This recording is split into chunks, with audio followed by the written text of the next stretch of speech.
Number 5. The Plague Doctor. SCP-049 is a humanoid-ish entity. Around 6'2" in height, it bears the exact appearance of a medieval plague doctor. 49 appears to be wearing thick robes and a ceramic mask, indicative of the time and occupation. However, the garments aren't garments at all, but skin. Yeah. 49's body over time is now indistinguishable from its previous human form. 49 was discovered during an investigation after a number of unknown disappearances in South France. During a raid, investigators found 49's lab and what their, quote, specialty is. Law enforcement busted in as 49 sat and watched the officers as they took pictures of the so-called torturous mad science lab it had created. Yeah, you don't want to know about the experiments they were doing. 49 willingly entered the Foundation's custody after that, which is creepy in itself. Some sort of sinister agenda, maybe. 49 has a humanoid skeletal skull beneath the outer layer, and the Doctor talks in many tongues. It prefers Old English or medieval French. While 49 is generally cordial and cooperative with the Foundation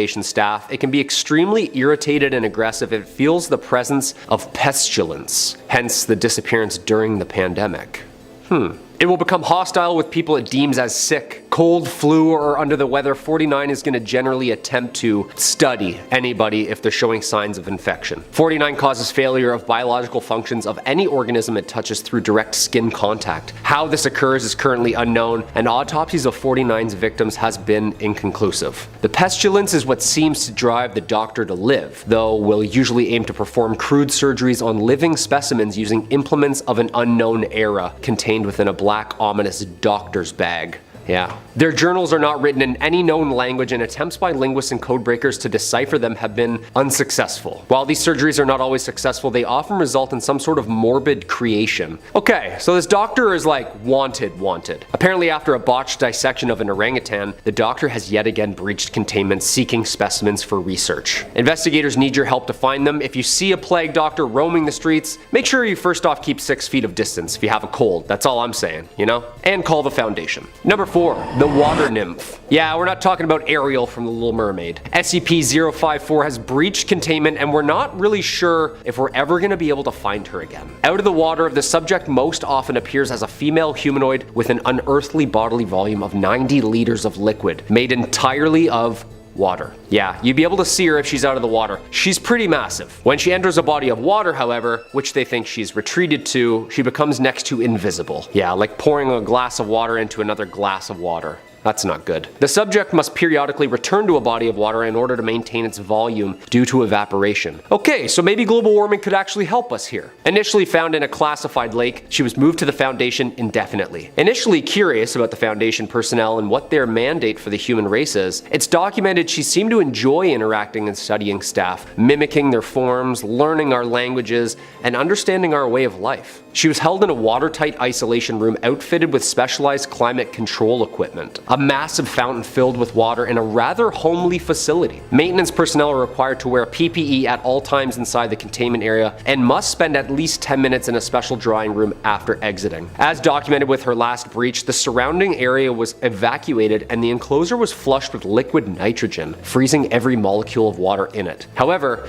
no nymph. Yeah, that's not good. No thermal, electromagnetic, biological, or other phenomenon has been detected in its body that would suggest how it lives or thrives. The last experiment with 54 was halted after 2 researchers were seriously injured when she exhibited signs of mistrust and aggression, and all of a sudden she pulled the researchers under where they almost drowned. She has been updated to a new class system, and authorities are still searching for her. Yeah, you might need the Navy on this one. How would you even be able to see her? Well, I guess goggles and a snorkel. So, number 3, the Homunculus. SCP-030's appearance is that of a hairless, genderless, gray-toned humanoid, 28 inches in height and weighing around 25 pounds. Its solid blue eyes lack discernible irises or pupils and resemble small sapphires. 30 possesses an androgynous voice with a pronounced English accent. It is able to converse, read, and write in ancient Greek, Latin, Italian, English, as well as 2 additional languages that have yet to be identified. Well, that's absolutely terrifying. 30 has also demonstrated knowledge of physics, chemistry, astronomy, mathematics, roughly equivalent to that of a 17th century academic. 30 has demonstrated knowledge on these topics involving classified science. 30 needs at least 15 lumens of light or greater, or it becomes unconscious and showing no signs of life. Okay, that's a good note. Maybe we can use that to find them. Within 5 to 10 seconds of being re-exposed to light, 30 becomes active, appearing to be coming out of a sleep state no matter how long the period of inactivity has been. 30 does not require sleep and has expressed a desire to remain awake as often as possible. I wonder why. 30 requests new materials for personal research every 90 days, and all materials are to be collected and destroyed prior to delivery of the new materials. All materials are to be evaluated, and 30 is to be absolutely under no circumstance granted access to any modern scientific journals or texts. Apparently 30 has become untrusting and escaped the Foundation's perimeter after learning there has been more updated scientific study since the mid-1600s. Alright, who let it slip, huh? Was it you? Might be Chris, I think it was. 30 is now on a scientific learning spree, and who knows what they're gonna learn in that time. Somebody turn the lights on this thing, okay? We need like a week-long eclipse so we can find them. Number 2, Antimatter. SCP-213 is an adolescent humanoid male, 4'9", tall, weighing 200 pounds. 213 is able to forcefully sever the bonds between atoms and any solid matter with physical contact. An intense flash of light is produced while doing this. 213 can use any body part of its body to manifest this effect, and has used it to disintegrate projectiles as they impact its body. Yeah, that's like shooting BBs at a bear. This effect has proven to be extremely painful for 213 with extended use. 213 was just recovered from California when reports of a teenage boy arrested for homicide after vaporizing his girlfriend. Yeah, that sounds like the start to an X-Men episode. Agents in the local police department arrested and contained him as soon as authorities were called. Investigation revealed 213 holds anomalous properties that are yet to be understood by our knowledge of modern physics. During the initial containment and arrest, 213 vaporized 2 agents attempting to secure him. 213 was contained in a high-security humanoid containment cell within a classified floor of Site-77.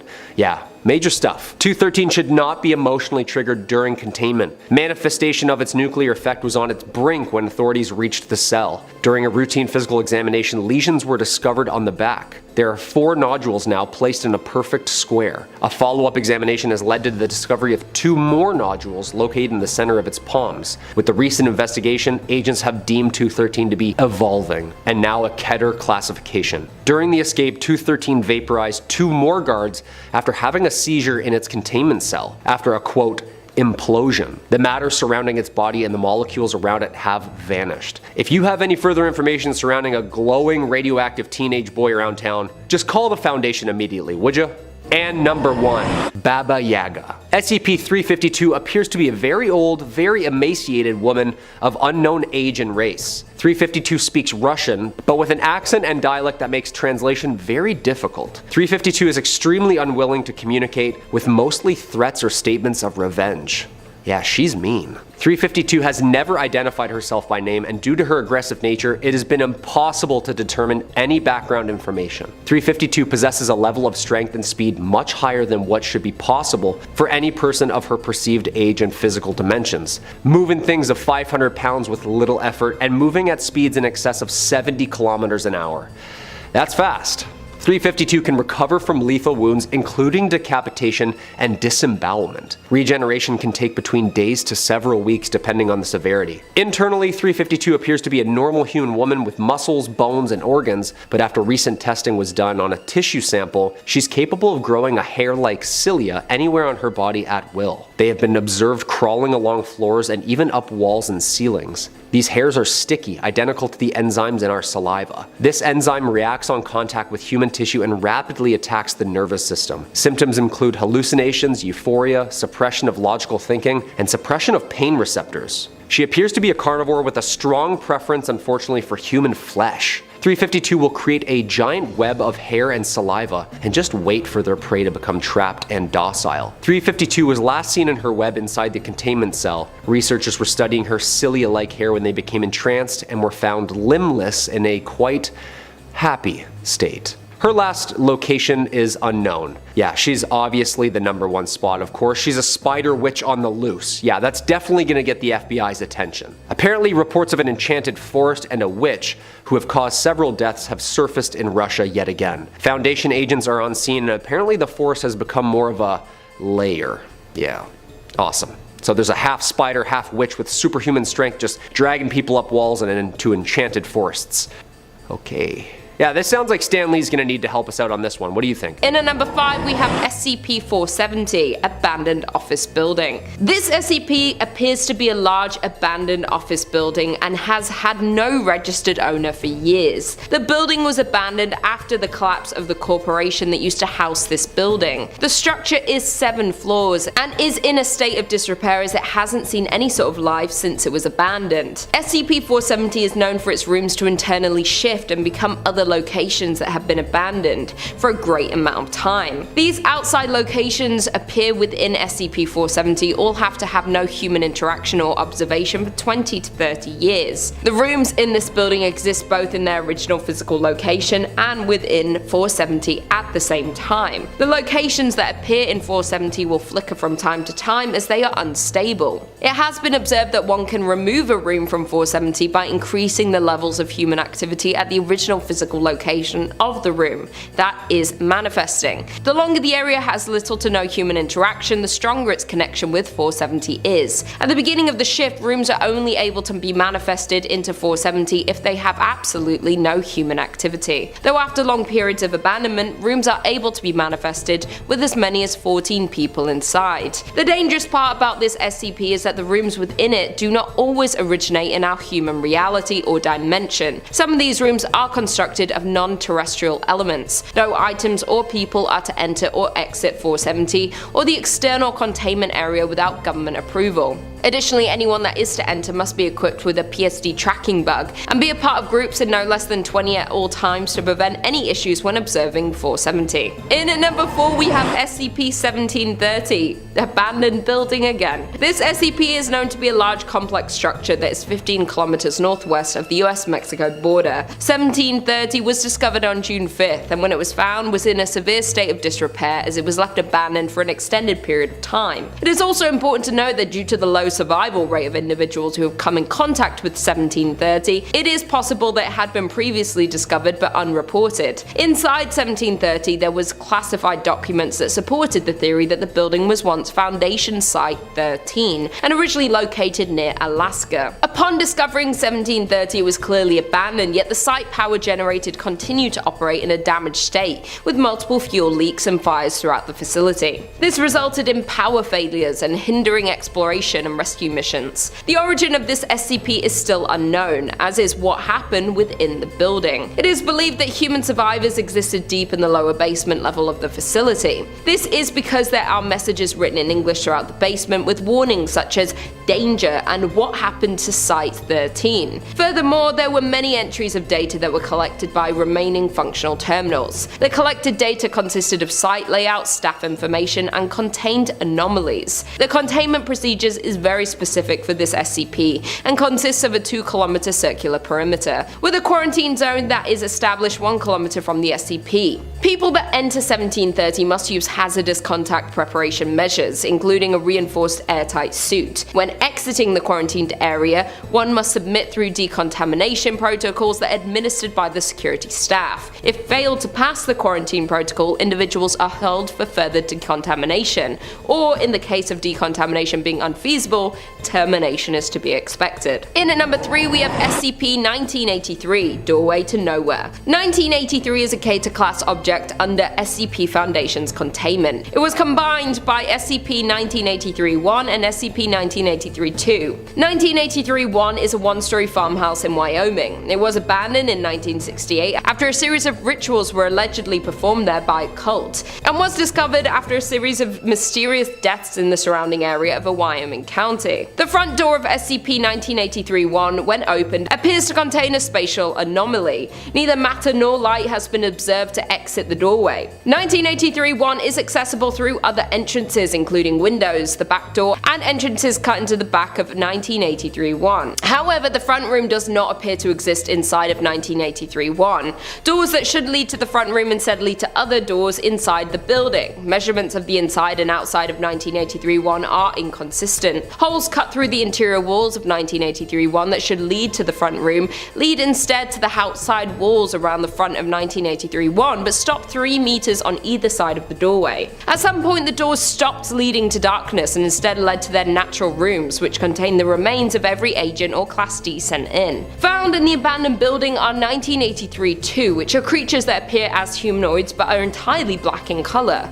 Additionally, they are highly aggressive and will engage any human on sight. When an instance of 1983-2 meets a human, their animal instinct kicks in, and in a matter of seconds the human meets their fate. 1983 is presumed to have been neutralized by D14134, who was posthumously awarded the Foundation Star. Due to information contained in document 1983-15, it is believed that the anomaly was not localized as previously believed, and renewed resources have gone into attempting to locate similar incidents. Coming in at number 2, we have SCP-087, the staircase. Located in an abandoned building, the doorway leading to 087 is reinforced steel with an electric lock mechanism. Additionally, the door that leads to the staircase has been disguised to resemble a janitorial closet consistent with the design of the building, deterring people to enter. The high-intense security system in an abandoned stairwell is for good reason though, as this SCP is very dangerous. 087 is an unlit platform of descending stairs consisting of 13 steps before reaching a semicircular platform. The design of this SCP is to limit subjects to have a limited range when coming in contact with 087. A light source is required for any subjects exploring 087 as there are no lighting fixtures or windows present. Lighting sources brighter than 75 watts have shown to be ineffective, as 087 seems to absorb excess light. Subjects report audio recordings confirm the distress vocalizations from which is theorized to be from a human. These distressing calls for help is estimated to be located far below the initial platform. However, any attempts to descend the staircase have failed to bring subjects closer to the source. The depth of descent calculated from exploration 4, the longest exploration, is shown to be far beyond both the possible structure of both the building and geological surroundings. And at this time, it's unknown if 087 has an endpoint. This seemingly endless staircase is cloaked in darkness, leaving exploration tips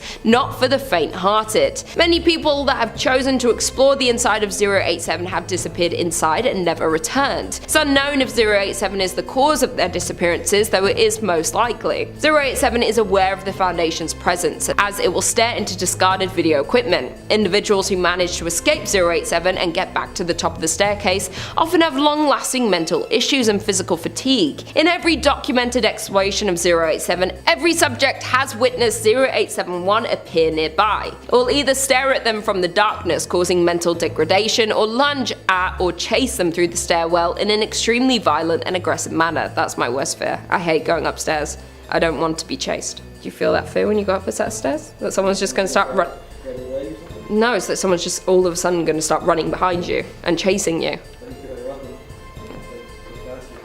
Yeah, but that's the fear. You can only go so fast up a set of stairs. Due to the results of the final exploration, no one is permitted access to 087. Knowing all of this, and the many individuals who failed to come out of 087 after no exploration, you now know that the door is sealed for a reason. And finally, in at number 1, we have SCP-563, Abandoned Plot of Farmland. Known as the abandoned plot of farmland in China, 563 is where the other SCP livestock were recovered. The facility of 563 has since been discovered, been modified for the factory farming of animals that weigh up to several tons. 563 is equipped to handle orange poultry, but specifically SCP poultry. At the time of recovering 563, the livestock of 563A, for instance, was found. Several SCP species of dinosaurs and related reptiles that are native to China and Mongolia in the Jurassic and Cretaceous period. When alive, 563A were farmed to create instances of 563B. 563B is the prehistoric food line of products made by a company known as the Ancient Dragon Culinary Corporation. Records of this company have been found, but the locations of their main office and the institutions involved in the production of 563B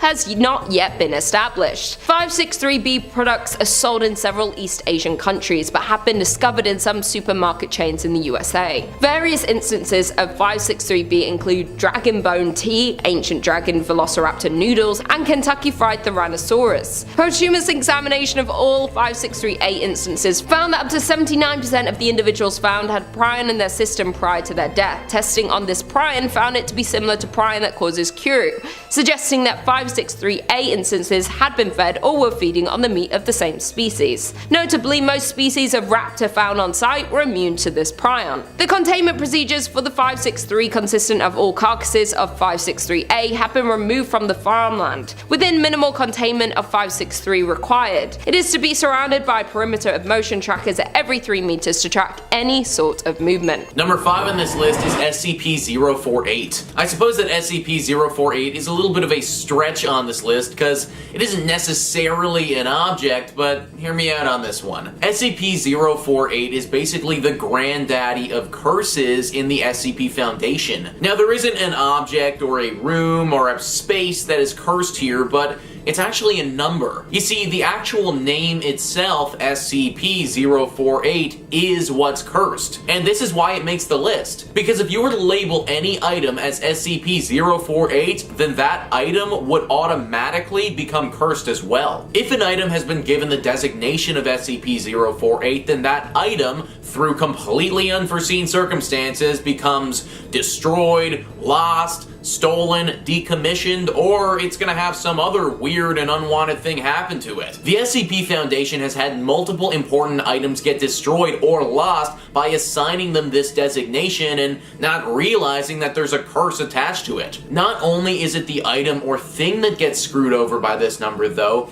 it's also the personnel assigned to this item. If the Foundation labels something as SCP-048 and you're the unlucky bugger who has to watch over that item, then there is a 50% chance you will either be killed, be maimed, or be fired. This will be through some freak accident that is completely out of your control. In fact, there was one SCP doctor, Dr. Cortez, who claimed that this was all a bunch of superstition. He called everyone out on it and demanded that an unrevealed item be assigned to SCP-048. Well, as it would turn out, that SCP item that he referred to had earlier in the day accidentally been thrown in the trash. It would also turn out that later in the day, Dr. Cortez would have his arms horribly amputated in a freak break room blender accident. After this, the number was once again retired, and now no one has dared question its validity ever again. Number 4 on this list is SCP-093. SCP-093, even though it's an item, seems to really like what it looks like. The Foundation says SCP-093 is a primarily red disc covered from a red stone composite resembling cinnabar with circular engravings and unknown symbols carved at 0.5 centimeters depth around the entire object. Deeper cuts are present on SCP-093 with a depth of 1 to 1.5 centimeters. SCP-093 will change hue when held by a living individual. The colors taken by SCP-093 are still being researched to establish a link. Current beliefs holds that the changes depend upon regrets carried by the holder. If SCP-093 is removed from a mirror and not held by a person, it will seek out the nearest mirror-like surface. SCP-093 has been observed to travel in the largest possible circle while rolling, building up phenomenal speed. The mechanism of this acceleration is currently unknown. If any obstacle is between SCP-093 and the nearest mirror-like surface, it will use this momentum to punch through the object and continue on its course at this speed. It will only stop when a mirror-like surface is contacted. Despite tremendous impact velocities, no damage will be dealt to SCP-093 or the mirror. This thing turns into the greatest NFL linebacker in the world when it isn't either held or in contact with a mirror. It will literally bowl over or cut through anything to get in contact with a mirror again. Imagine if someone took this device and just dropped it in the streets of a crowded city or something. Boom. This thing flies across the street, cutting through civilians until it obliterates a car just so it can make contact with the side mirror. It's locked up right now with mirrors around it at all times for good reason. Number 3 on this list is SCP-117. SCP-117 is actually extremely useful. This item looks like a standard multi-tool device, like a standard Swiss Army knife sort of thing. The useful ability that it has is that it's actually capable of changing and morphing itself into the most useful tool it can be. So, what I mean by that is that if you have a job to do, like let's say you have to change a tire or something, well, SCP-117 will change itself into the perfect tool for you to get the job done. This obviously makes any handy person's life super easy and sounds like the best thing ever. Instead of having to lug around a toolbox and not even have the right tool for the job, you just need this one thing and it will do pretty much everything for you. There is, obviously, a catch though. The Foundation writes, after countless uses and testing with the SCP, it has been discovered to cause harm and possibly death to the user by means of absorbing iron, copper, calcium, and zinc from the user's body as long as the user is touching the device. Gloves seem to have no curbing effect on this, and the rate of absorption seems to depend on the tools used/created by SCP-113. It is advised that only Class D personnel are used in conjunction with this SCP to prevent death or injury to researchers. So basically, it's really easy to change a tire with this thing, but you're not going to be driving your car anytime soon if you do. Number 2 on this list is SCP-145. This is the worst phone call you will ever get. A standard 2002 model cordless telephone handset of Alcatel brand on its standard issue charging base. Not really that intimidating, right? Well, think again. The phone will ring periodically. If you pick up this phone, then you'll hear the voice of a very distraught female on the other line. She's so distraught because apparently she's just witnessed the most gruesome and horrible torture that you can imagine. What follows is a detailed description of all the brutal things that went down. Already pretty terrifying and depressing, but it gets even worse. Let's say you pick this phone up by yourself. Well, if you do, then that's most likely the last thing that you will ever do. Poof, up in smoke, you're gone now. As if you were never even there in the first place and you have been transported to a completely different location. Where that place is, no one has any idea, but we do know what happens to you. You now become the torture victim. So the next call that this woman makes, where she's crying and sobbing about what she just witnessed, all of the horrible pain she just saw, that's literally about you. Yeah, it's a pretty horrible way to go, guys. Now, if you are with someone when you pick the phone up, this won't happen. You'll just hear the voice, but you won't get transported to the torture chamber. The Foundation has actually tried to stop this whole operation before, but it's never really worked. They had somebody strap a bunch of C4 to themselves and then pick up the call, then explode when they got to the destination in hopes of destroying the chamber. It didn't work though, and my dude just blew up for no reason. Now, these calls go unanswered, which, based on the circumstances, is pretty much the right thing to do. And finally, number 1 on this list is SCP-882. SCP-882 is the creepiest set of gears you will ever run into. It's a bunch of gears that are totally rusted over and don't look to be in the best shape. Now, this is actually a good thing for us because these gears will start to move and do things if they aren't completely coated in rust, so having this thing in seawater is very important. This isn't the scary curse about this thing though, it actually has some other unique properties that makes it very dangerous. The Foundation says any metal touching the object will become permanently affixed to it and over a period of a few days becomes a new part of the object. Organic material remains unaffected though. SCP-882 is extremely resilient with tensile strength and toughness above those of aircraft-grade titanium alloy by weight, even though its composition appears to be a random alloy of iron, tin, gold, and other metals, some as of yet unidentified. Extreme focused heat must be applied over several hours to cut even a small portion free of the main assembly. Persons remaining in the vicinity of the object for prolonged periods have developed auditory hallucinations while near the object. Mainly the sound of grinding and clicking. The sound intensifies and is abated only by throwing metal into the object. Subjects in an advanced state of psychosis have thrown themselves into the object, resulting in almost instant death by crushing. The body is often drawn in and impossible to recover. An ever-growing body of metal that will trick my brain into ending my life. That's what this SCP is, and it is a big no thank you from this guy.